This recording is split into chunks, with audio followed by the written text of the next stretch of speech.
All right, guys. Well, here we are. I believe it's Monday today. It is Monday.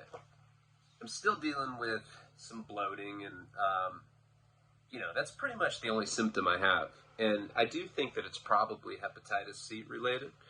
I've had it for 20 years or some crazy. I've had it since I was 18, so I've had it almost 20 years. I've had it like 18 years now. 17 years, something like that. How old am I? I've had it 15 years. That is not anywhere fucking close. What the fuck is wrong with my math skills? How is that drug dealer? I've had it for a long time. We can agree on that. So I set up an appointment with the doctor. I'm going to get all my shit looked at. I need to get a physical anyway.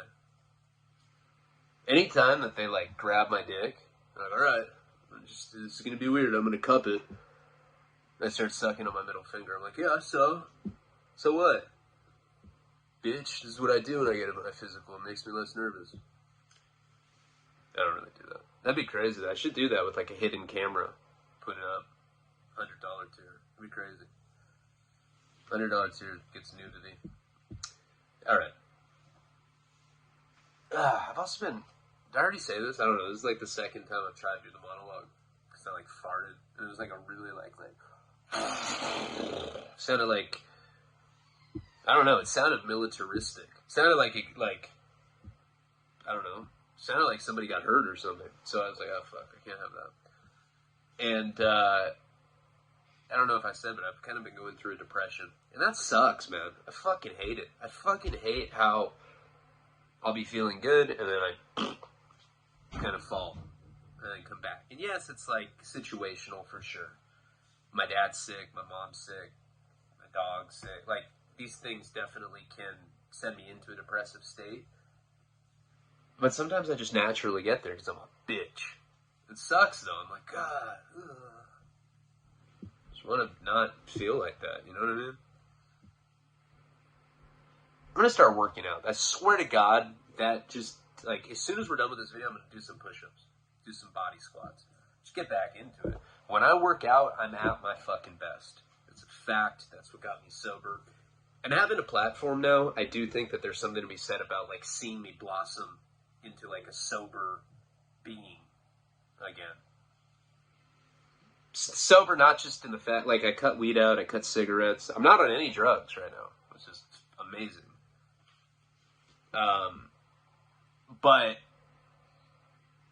that doesn't mean that I have that sober mentality either. I've got to eat healthy. Got to have a structured day. Things that I've been talking about for a long time. I have goals that I want to accomplish this year, and I do think that there is something advantageous for the platform, or for anybody for that matter, to see that transformation. I think that encourages other people. Shut the fuck up, dude. Tell the story. Alright, so this is going to be a wasting talent story. This is for the $10 tier. I'm really, feeling soreness in my neck. I'm straight up, I have no dick anymore. Hi. My name's Todd now. I'm sorry that I'm bad on that name. I don't know. Alright, let's get into the story. So this is Wasting Talent, Chapter 6. I put no thought into what the fuck this video is going to be, and that's why I like these, there's 21 chapters in the book. There's various times where I can tell stories about, what I was going through while I got to that point.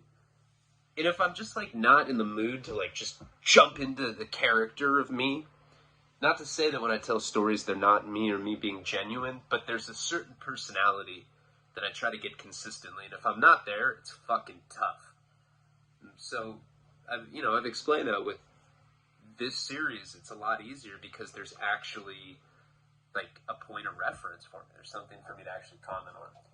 I believe last time we did this video series. It was chapter 5, I think. Looking back, I remember I told the story about how my friend Justin had given me a gram of meth, 10 different bags. My cellie had gone to the hole for a dirty heroin test. And I stayed up all night in the cell shooting meth, masturbating, and that's where that scene came from. I wrote that scene in between bouts of meth masturbation in prison to American Curves magazine.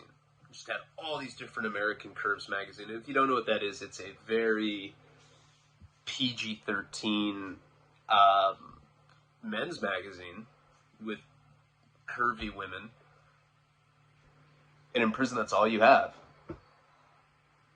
It's really sad. You're like, I love you. I love you too, man. You know, it's your Mandy imaginary friend. But that's how I wrote that particular scene. It's funny because I can clearly remember it. And when I came to the editing part of the book, like the pocket butthole and then that particular part, I don't know if they necessarily fit in with the rest of the book, I guess. Probably just because the whole thing's kind of weird and out there. But I thought that it would be funny at some point to be able to reminisce about how I wrote it, jerking off in a cell, and then being very paranoid. And by the way, I think we had left off last time when that riot was brewing, when we had been up in the laundry room. It's all coming back to me now. And they had told me to be strapped up. So that's what was going on as I get into the into chapter 6 of this book. Let's see where that is. And I can start explaining it, and then we can get back into that story. So how it ended last time.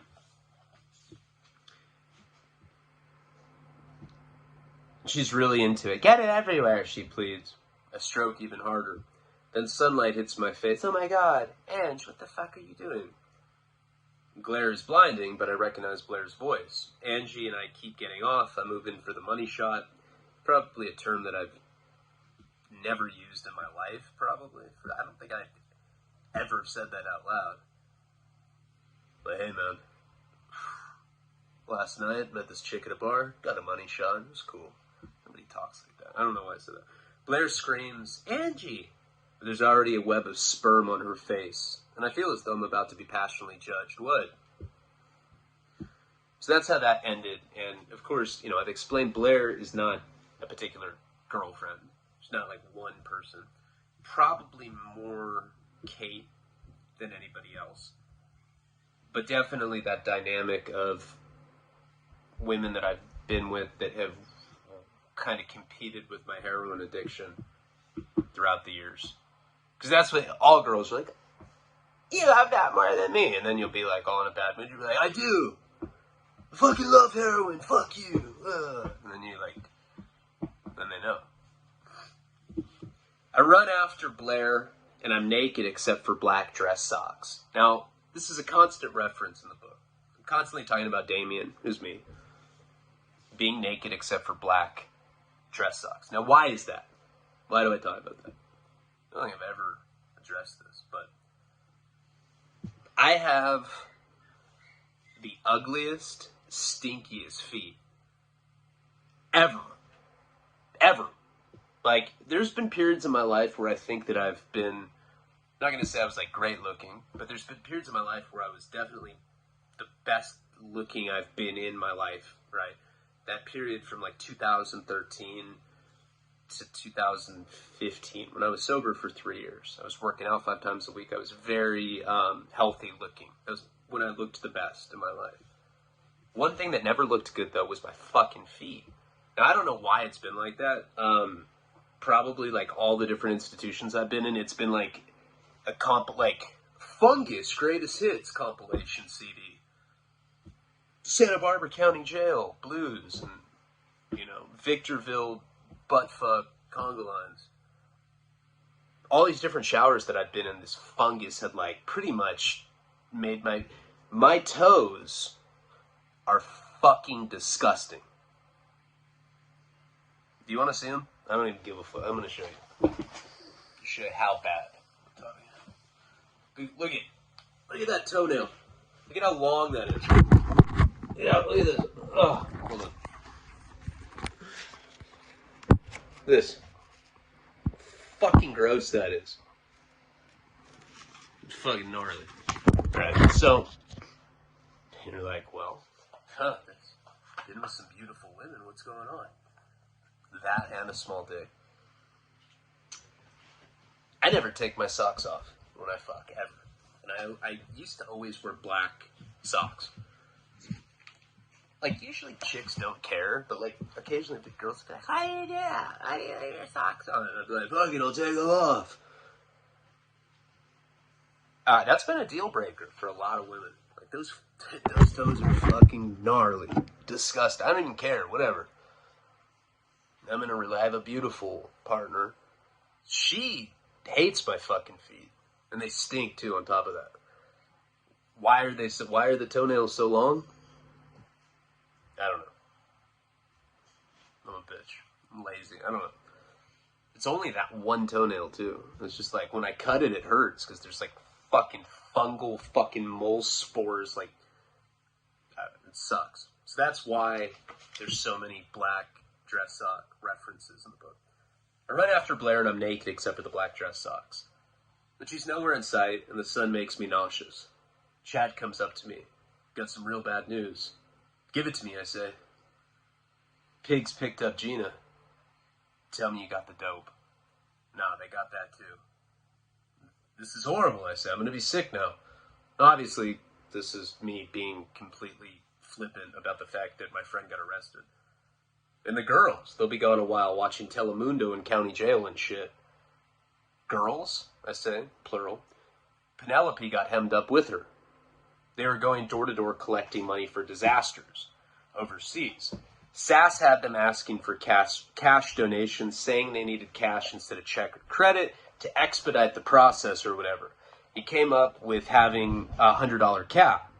With the maximum donation thing, it gains credibility with people. Like, who the fuck would put a cap on a donation if it were a scam?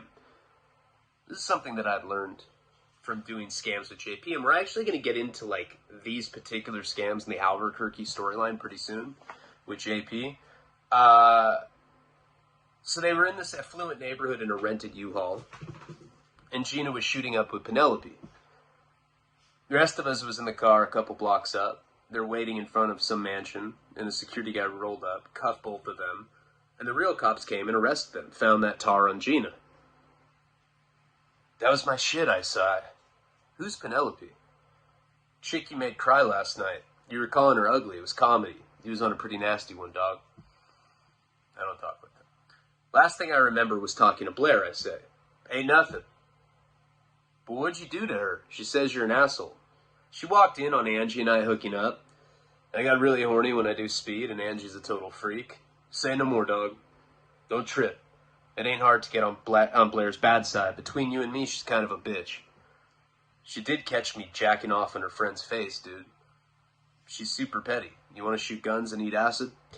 So I get dressed, and we go past the camp to a field. There are halves of booze bottles atop milk crates and golden shell casings covering the ground. Now, it sucks because with the I need to try harder on the dialogue. But anyway, this homeless encampment obviously is based on a real place that I was at. There wasn't shooting ranges up there. That was something that was fictionalized for the purpose of the book. The reason being, and I'm pretty sure, like I wrote this when I was like 25, but I think that the mentality at the time was that I was like wanting to make these guys like radical anti-government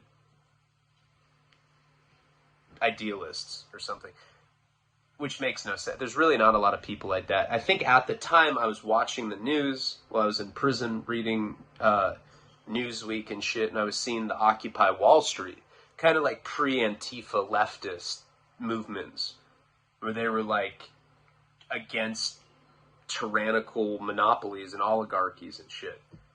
I was like, this is cool. I'm going to put this in there. So really, there's no point. I think it was just me trying to like look cooler than I was. At least they can admit that. We talk Blair. I don't want her to hate me, though. It's not you, Chad says. Angie's a big-time slut, dog. She's always getting herself in trouble for fucking every guy that comes her way. Blair is like her big sister, and she's real protective of her. That's it. Real talk. Sass asked me to stay away from her, I say. Oh, yeah. And that shit goes back a long time. He's obsessed with her. In a mad, creepy way. Same way Blair's protected over Ange. Sass is like 1,000,000 times worse with Blair. How does she feel about him? She ain't feeling him. All I'm going to say on it. On the revolution. You buy what Sass is preaching about the government and the corporations and the revolution of everything? Absolutely, Chad says, spraying a row of Bud Lights with an AR-15. I think the government has problems, I say. But what country doesn't? This country isn't so bad. This isn't like North Korea or Iran. We're pretty humane. No, we ain't humane. And I know that because I was part of the U.S. military. I saw what happens when we're on a corporate agenda with the fucking military-industrial complex engineers wars. I went to Iraq. We are bad, dog. We're imperialists. Why do you think most of the world hates us? We never changed. It's still saw, came, and conquered. Instead of Indians, it's colonies in places we ain't supposed to be. And the people in charge of sending us there got these huge financial incentives because they own the industries that profiteer from war. It's pure jingoism. What's up with them dog tags? So being in federal prison at that time, this is back in like 2009, 2010, there was a lot of military guys in there. There's a lot of people that I'd met. Because if you commit a crime on a military base, you're automatically going to federal prison or you're going to the brig. So a lot of guys that I was in federal prison with were military guys. A lot of them, but they're interesting military guys. There's a very interesting dynamic. Most military guys that I've met throughout my life want to butt fuck me. Hey man, to be honest, you're hot. Let's butt fuck. No, I'm just kidding. I'm just trying to not be so fucking dull right now. Most military guys that I've met that are in active duty or have had some sort of honorable discharge have a good opinion about the government. They're patriotic. They like the government. They fought for the government. I have the utmost respect for our military. You know, maybe not our policies. You know, I don't like war. I don't like people getting hurt, whatever. But I respect the fuck out of the military.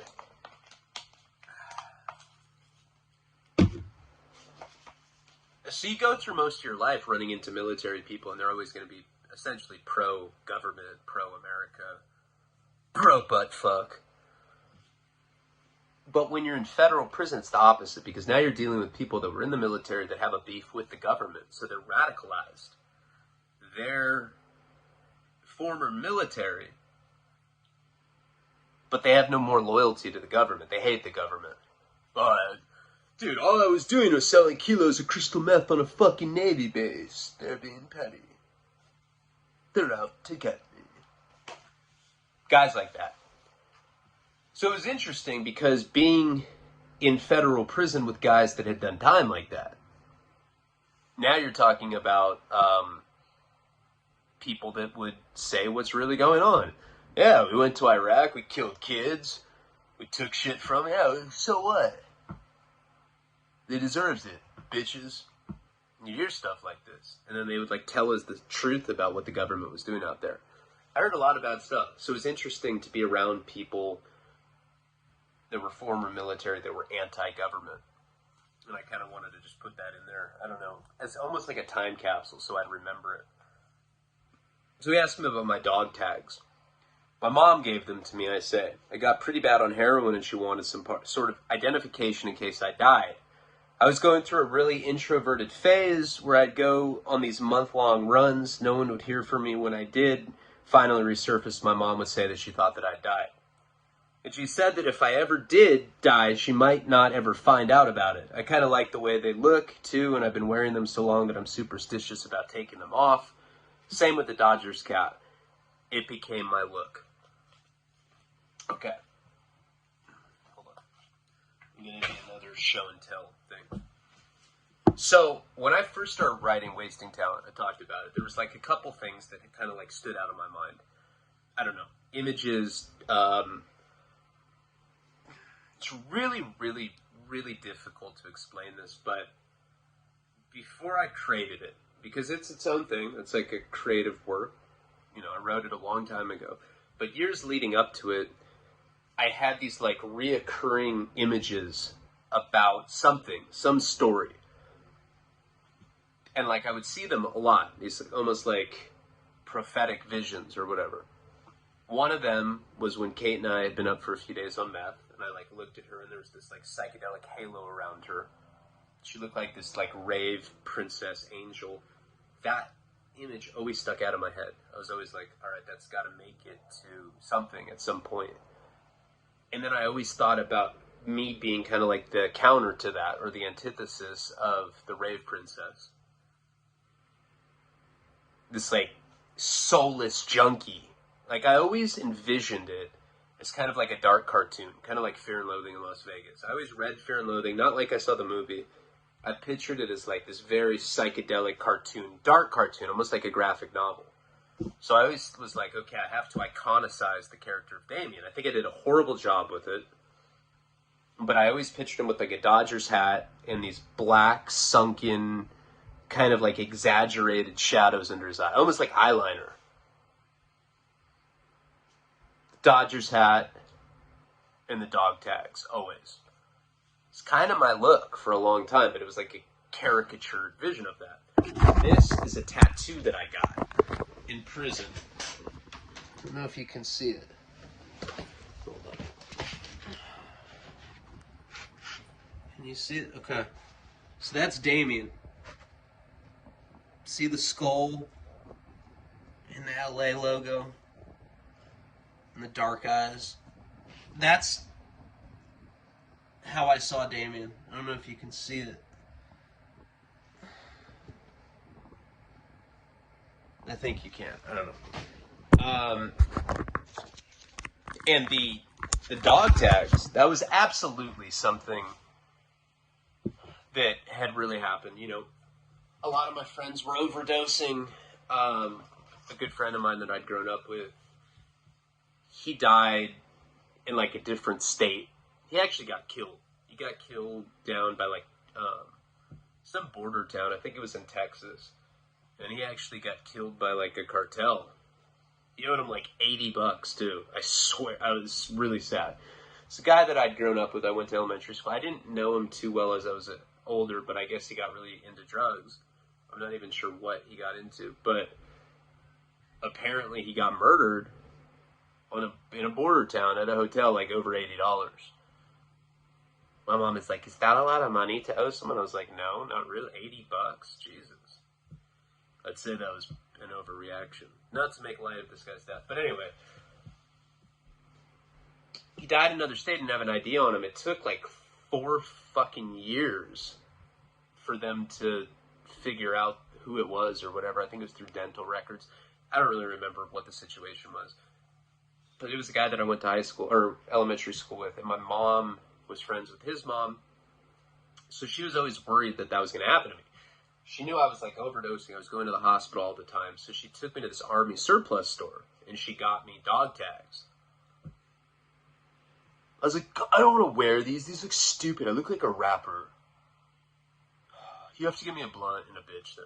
My mom's just like, but she really had me wear them like that. And I did that for a long time. And then the Dodgers hat, why I always liked the LA logo. I don't know why. I've always been into that though. I've always been into black socks, black wife beaters, chains, and boots and shorts. Boots and shorts and LA hat. I don't know. Always just been my style. I'm a loser.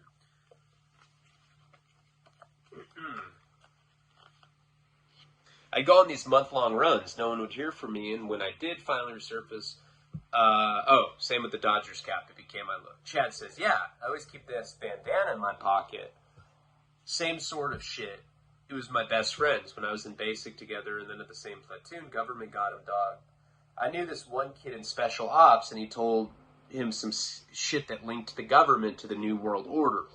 Real sketchy shit about Israel. My homie decided to leak it. A bunch of us warned against it, but he was stuck on it. He was found hanging from a wooden post before he got the chance. This blue bandana out his back pocket. There was a suicide note, but it was bogus.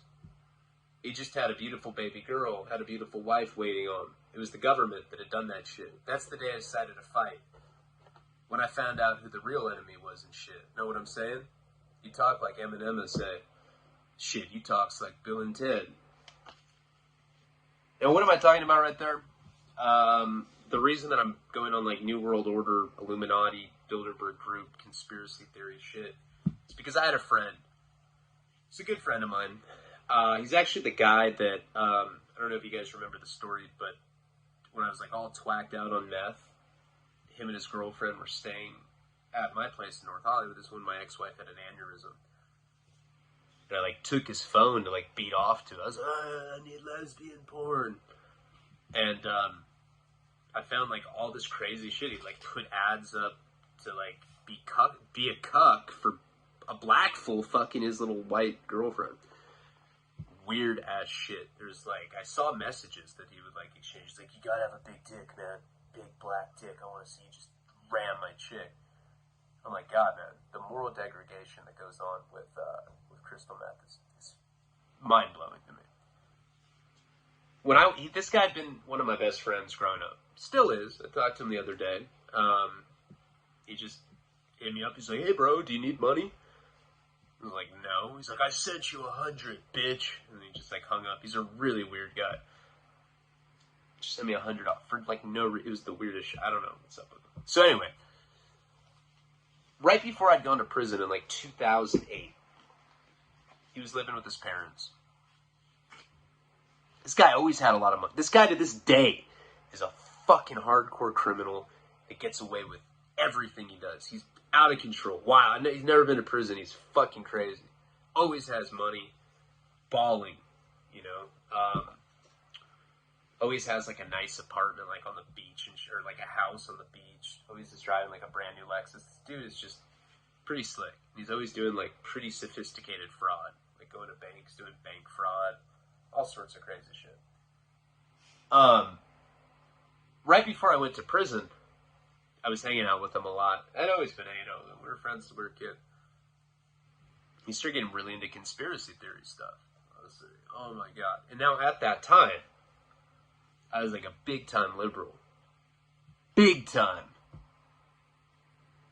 You know?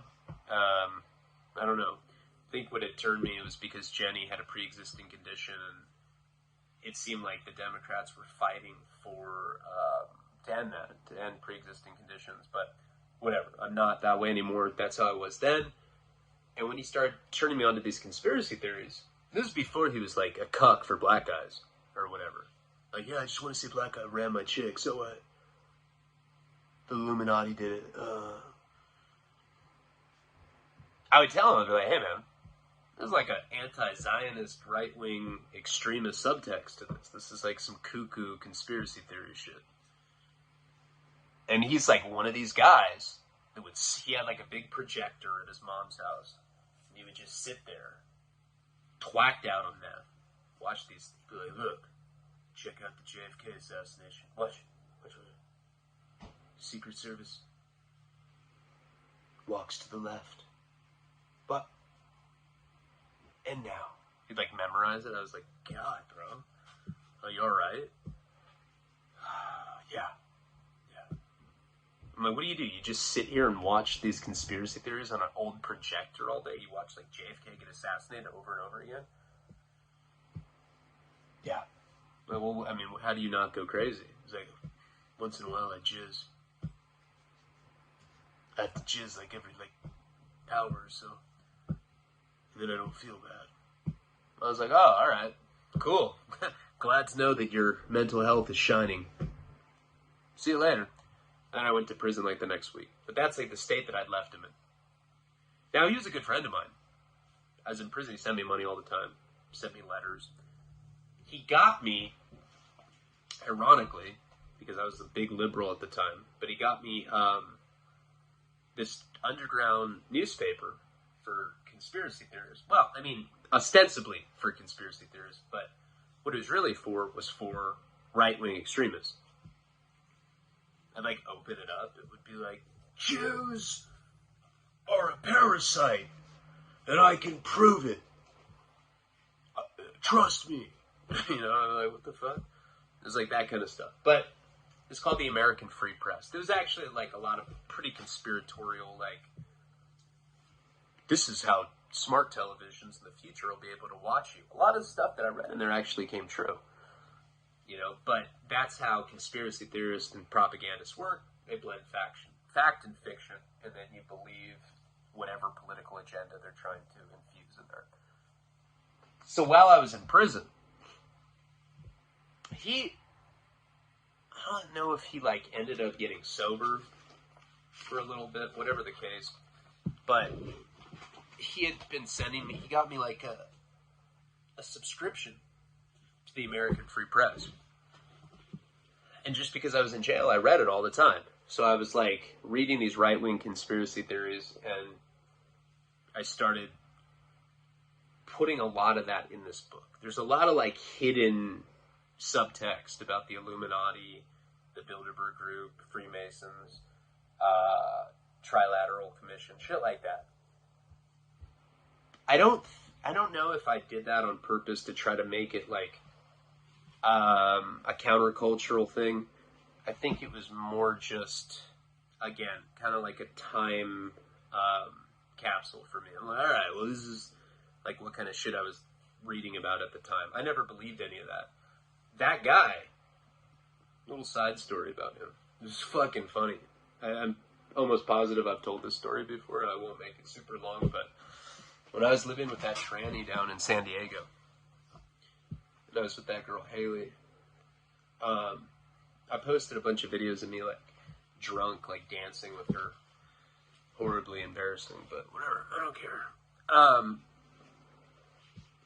So we'd gone down to San Diego, and we were just on a sick one. Now, remember at the time I was on federal parole, and my PO was like, hey, if you leave rehab again, you're going to prison. I was like, I don't care, I love this chick, and I just left. Ended up living with this tranny. Tranny was getting really weird. Like, at one point, he was, like, in drag and, like, had a gun in his fucking mouth. I was like, all right, this is just too odd for me. And we ended up going from San Diego to Orange County. Now, this guy that I'm talking about right now, the guy that would, like, sit in the dark and watch these projection conspiracy theory videos, was living down there. See him on Facebook. He's, like, getting, like, year sober cakes and shit. All into recovery. He's, like, buff now. Works out. And I remember it was, like, pouring rain. Like, torrential rain in Orange County. We hadn't had heroin for, like, 40 hours or something. Dopes. I remember while I was driving, I farted and I, like, shit my pants a little bit. And I, like, had, like, an old Jack-in-the-Box wrapper, and I, like, was driving my car while I was wiping my ass with this wrapper. He's like, hey, Dad, like, shut up. I, like, pulled it out, and there was, like, shit on it. He's like, oh my God, is that shit? I was like, no. I, like, rolled the window down and just threw it. She's like, oh my God. I don't like addiction. I was like, yeah, alright. Me neither. And then so we ended up showing up in Orange County. He was living in San Clemente at the time. And I called him and I was like, dude, it's like pouring rain. I was like, I'm homeless. I really need you to come get me. He's like, are you sober? I was like, yeah, I promise. And he ends up picking us up. But yeah, what had happened is we ran out of gas. So, like, I'd left my car, like, somewhere in San Clemente. He came and picked us up, took us to this, like, all-night diner. And I couldn't tell if he was on drugs or not. Like, he was always a pretty hyperactive guy, but Haley was like, I think he's on meth. I was like, I don't know. It's just kind of hard to tell with someone like that. The whole dinner, and I'm telling her, I'm like, look, I know you're dope sick. Don't act like you, like, we need to sit there and we need to pretend like we're not dope sick. I was, like, seriously kicking balls at that time. And I remember we had to go out to this diner and we had to, like, sit there and pretend like we weren't kicking. Because I was hoping that he'd let us come stay at his house. Which he did. And he's with this girl, same girl that he was putting those ads on Craigslist, trying to find black guys to fuck her in front of him while he jerked off. He put it in asterisks. I'm not gay. I just like to beat off to black guys fucking my girl. So what? You know, it's just, yeah, whatever. I've never been into that, but when in Rome, to each their own. And so we end up going back to his place. I remember, too, like, when we got to his house, like, at that point of withdrawal, like, probably, you know, like, going on, like, the second day, where if you had a gun, you'd shoot yourself. Like, you're just like, fuck my life. You just hate, you're just going through it so bad. Shitting on yourself, vomiting.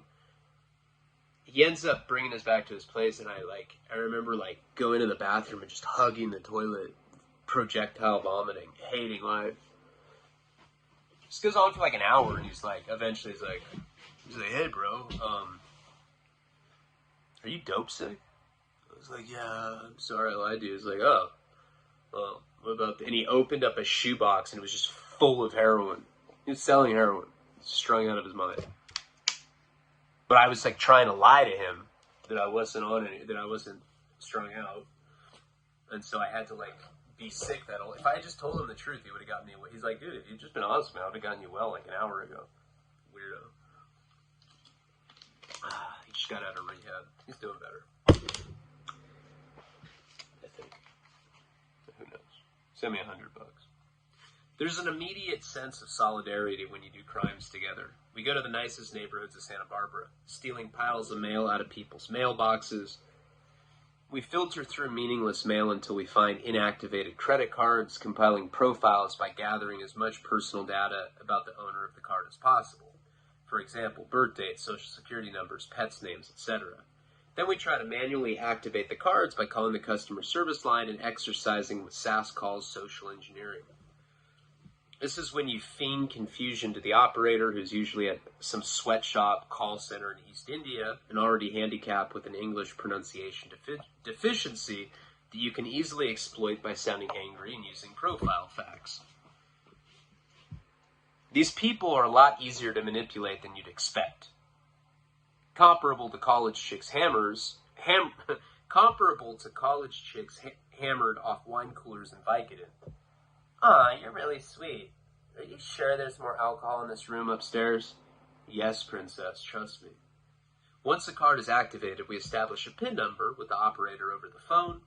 Cash is then retrieved via cash advances. $5,000 to $40,000 depending on credit lines. Or we specifically target mailboxes that are marked for outgoing pickup. These are characterized by the little red flags being erected. We look for bills, water, electricity, cable, etc. Most ballpoint pen ink is cheap and can be removed by washing the checks in acetone. Actual check ink is durable enough to stay intact. We rewrite the checks to one of the many aliases using a standard ballpoint pen.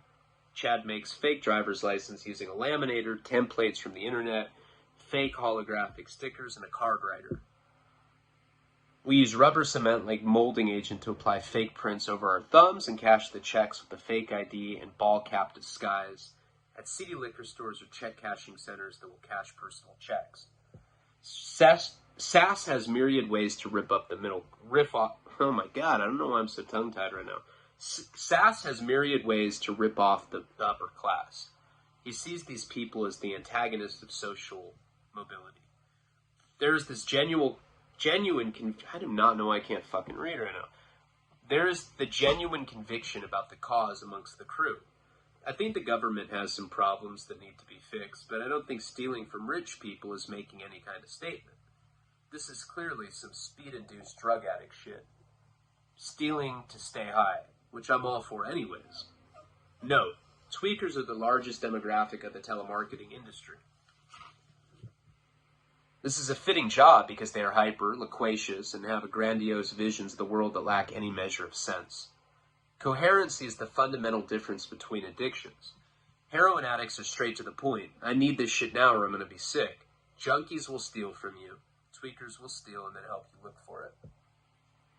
No, there will be no poetic ending. So basically all the stuff that I'm doing a horrible job reading today. It's because I have the sinus infection. Probably not the best time to read from a book, but all that stuff that I'm talking about, you know, dipping checks in acetone, rewriting it in a ballpoint pen, going through people's mail, creating fake profiles, you know, doing mail phishing, all of that kind of stuff, were things that I either had done with JP, which we're going to cover in the Albuquerque story, or it was stuff from people that I had run across when I was in the Feds. Like, I had this cellie named Mike. His name was Mike Bear. He's from LA. He'd been to the Feds twice. And he was some fast-talking kid from Hollywood. Probably like 40. Wasn't a kid. Odd-looking guy. Funny, though. I like this guy. He was fucking classic. Super. I wish I could have him on the show. But he was, that's what he was doing. Like, he told me, he's like, yeah, man, one day I met this runaway. She was like 18, 19. Probably not. She's probably like younger than that. Who knows? I'm not trying to put that on him, but seemed like the type, kind of. And this runaway basically, like, got off a bus, and she's like, I'm looking for a daddy. She's like, I can be daddy. She's like, hi, daddy. And she, like, had suitcases. And this insane run ensued after that. You know, he started doing all this weird-ass mail fraud to be able to support this habit, because he was, like, pretty much just a hopeless tweaker before that. He never had a chick. Like he said this was, like, the hottest girl he'd ever been with. So he was, like, and he wasn't doing mail fraud, really, before that. He got into just going up to people. They get in a car. He had a car. And I think he was living in his car before he met her. One day he happened to meet her at the bus stop in downtown LA, bus station. And they would go around with, like, these big trash bags, and they would just go take people's mail out of their mailboxes, and they'd set up these fake profiles. He did that for a couple years. He was telling me that they were making sometimes like $50,000 in a month doing mail fraud like that, just going around and just hitting everybody's mailbox. He said you'd be surprised what kind of stuff you can find in people's mail. But that's a big time federal offense, and, you know, I mean, you get a couple years for that, but still, it's not worth it. But that's where a lot of this stuff comes from, that guy Mike Bear. The week is pretty standard. I sneak off and fuck Angie a few times. Angie's not really based off anyone. It becomes predictably boring, so I start making up excuses. Not now, I'm having an outbreak. This should be dissuasive. Oh, I'm not tripping, she says. Let's do it anyway. Which to me is frightening, intimidating, and a total turnoff. So I had out with Chad, listening to Spice One and emptying clips. He gave me a half bottle of 80 milligram Oxycontin, which is a total lifesaver. I didn't see too much of Blair because Sass is always having talks with her. She's still upset about the masturbating on her best friend's awaiting face thing. We made a collective $5,323.75 doing scams. Ended up spending most of the money on drugs for the rave in San Francisco. Ketamine, LSD, MDA, MDMA, DMT, psilocybin. Ready to fucking rock the party. The party's in a couple days. I talked Alex into driving up to the Bay. He rented a big white van, the same kind used at all residential treatment centers, the druggy buggy. We packed backpacks with clothes and paraphernalia, girls bringing the rave stuff, glow sticks, bikinis, costumes, etc. We hiked down the side of the mountain. Alex is smoking a cigarette waiting in the van. They came looking for you, he says. I climbed in the back seat. Yeah? There's an REM song on the radio. 6 of them. They were talking pretty tough. Who, them fags you stabbed, Chad says? I nod. I'm sorry, I didn't mean for it all to go down like this. Dude, you climbed in their fucking window trying to steal needles. Let's go get these punks, Chad says. I got a piece of my backpack. What's up? I had a lot of friends like Chad. Total just talkers. But they had guns, and generally that's how talkers are. They have guns, and they end up getting in bad situations because they pull them out and they can't back it up, and they get scared, like, oh my god, and they just kill somebody. Let's just enjoy the party, I say. Sass grabs my shoulders. Seriously, Damien, you're family now. Just say when, brother. Thank you, really. This is a mess I made that I definitely need to be, that needs to be cleaned up at some point. I know that, but let's just kick back and enjoy the trip we have planned. And seriously, what the fuck is REM talking about? This makes everybody in the van laugh. Who's up for boomers, Angie says. She takes the mushrooms out of her Hello Kitty backpack. I am, Alex says. It's been forever since I've eaten any shrooms. Sure, it's a good idea to eat that stuff while you're driving, Blair asks.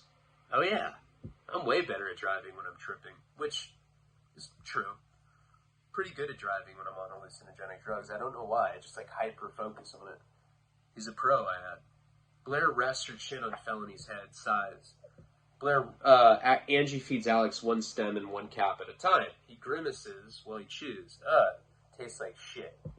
As sunset dips itself into the Pacific, darkly flared behind the tinted windows. Everyone is eating fungi from a Ziploc bag. I turn them down. Sass looks up, chewing. You're not going to trip with those? I ate mushrooms. I had a really bad experience one time. He goes into a monologue about conditions. All about surroundings, brother. I can respect that, Sass says. Angie puts on some live string incident. Angie announces that she loves jam bands twice. You guys all know the jam band. The string cheese incident. That was the jam band that was playing that night that I'd gone to that exclusive party up in San Francisco for New Year's. There was that night where that guy got shot and killed in front of us at like our hotel in San Francisco. It was fucking wild. Remember when my friend Kevin like gave away the entire vial of acid and I just chewed on it, and then I took a Quaalude and walked out of this party, and then that guy, remember the guy with the big lip? Yeah. They start tripping a half hour later. They're speaking strangely, laughing at things that could only be funny to people on mushrooms. They have the collective sour face, happy, scared like people on a roller coaster. I repeatedly argue that I should be driving. Guys, I'm the only one not hallucinating. We're on a dangerous and curvy mountain road. Ending up tipped over in some glowing accident is probable, but Alex continues to dance in his seat while he drives. The van is swerving. We're coming frighteningly close to my fiery premonition. This exemplifies mushroom humor. Not funny to me, extremely fucking funny to them, which anybody that's done mushrooms knows that.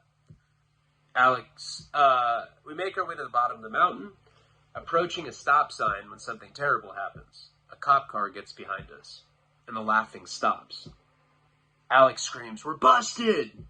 No, we aren't, I say. Alex, we have to concentrate on driving. Drive normal. Pull to the stop sign nice and slow. Dude, I can't go to prison, he whispers. Tears going down his face. Van silent except for sniffling. And you aren't going to. You got this. Nice and easy at the stop sign. I'm watching the cop in the rearview mirror. Alex brings the van to a nice stop. Good, I say. You're doing great. Cop stops behind us. Okay, now drive. He keeps the van stuck at the stop sign. Alex, drive. Nothing. Alex, drive the fucking van. He takes the keys out of the ignition. What are you doing, I ask. And he throws the keys far out the window. Dude. But now he's screaming, "We surrender!" Top of his lungs over and over, which understandably freaks everybody else in the van out. So they start screaming too. No. We have thousands of dollars worth of designer drugs, boosted pharmaceuticals, methamphetamines, identity theft, paraphernalia, guns, syringes, and a stolen Labrador puppy which belongs to the chief of police. And of all places, Pacific Palisades. We're talking about some significant state or federal prison time. Screaming is super inappropriate. But the cop peels around the van and speeds off. I'm driving, I say. They're laughing at third grade level humor. Angie sucks dick for hallucinogens. So I propose camping at Pismo. I know a nice spot on the beach I had crashed at before. Let them come down a little bit. Everyone is giggling as they huddle around it. Sass brought an old guitar from the van. He's strumming it with autistic eyes. Give that shit to Damien, Alex says. You play? Angie asks. I shrug, little bit. Fuck yeah, he plays. That's the world-famous Damien Cantwell. He fronted California. Play us something, Angie says. Now, jeez, this chapter just goes on and fucking on. I don't think we have time to finish this. I don't know.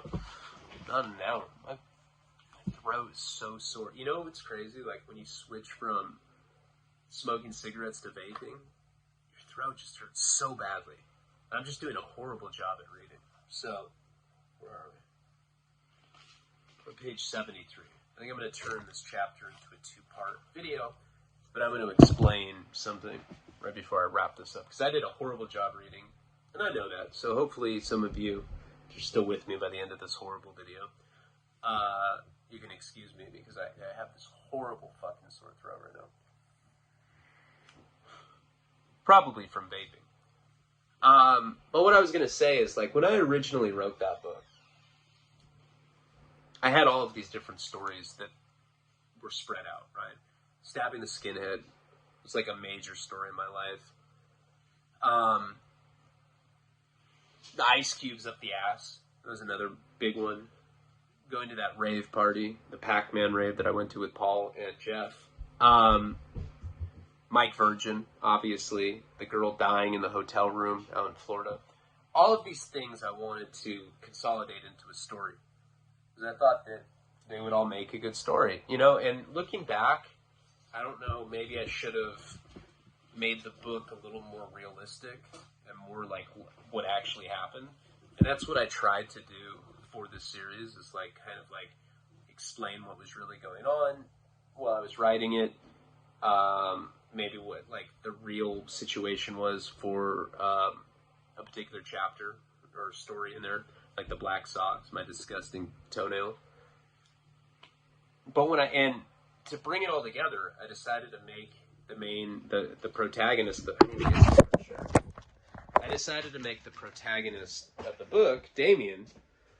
You know, I decided to make him like a failed rock star. I don't know. I was always just really into rock stars. Kind of felt that way. I had these like grandiose delusions that I was a rock star when I was just simply a really bad heroin addict. And then when I started playing with that idea, I started thinking about like how narcissistic I was and how narcissistic like most drug addicts are. So I wanted to make him in like a band called California. Yeah, I'm the world famous Damien from the band California. It was all a joke. Like, he was never supposed to be taken seriously. It was supposed to just like, you're supposed to laugh at it. But when Will De Los Santos, the guy that wrote Spun, when he adapted Wasting Talent into the script Love in Vain, he completely like misunderstood what I was trying to do with it. And he made that script much more about the band California and much less about like the junky narcissism, which is the purpose of why I put it in the book. We're about to get into that in this next part of the chapter, but like my throat's fucking killing me right now. That's why it was really, really difficult to read today. But I wanted to get you guys this video. I'm definitely going to do a second part of that Alicia Keys story in the psychedelic series for the $10 tier, for this tier. I'm going to do the Naked Girl for the $20 tier. And I'm going to keep doing the Albuquerque stuff. I hope that my sore throat subsides a little bit because it was super difficult to do this video today. But, I don't know. For you loyalists, I do appreciate you guys making it all the way to the end. And, hopefully we can do a better one a little later tonight. Appreciate you guys. Palabra.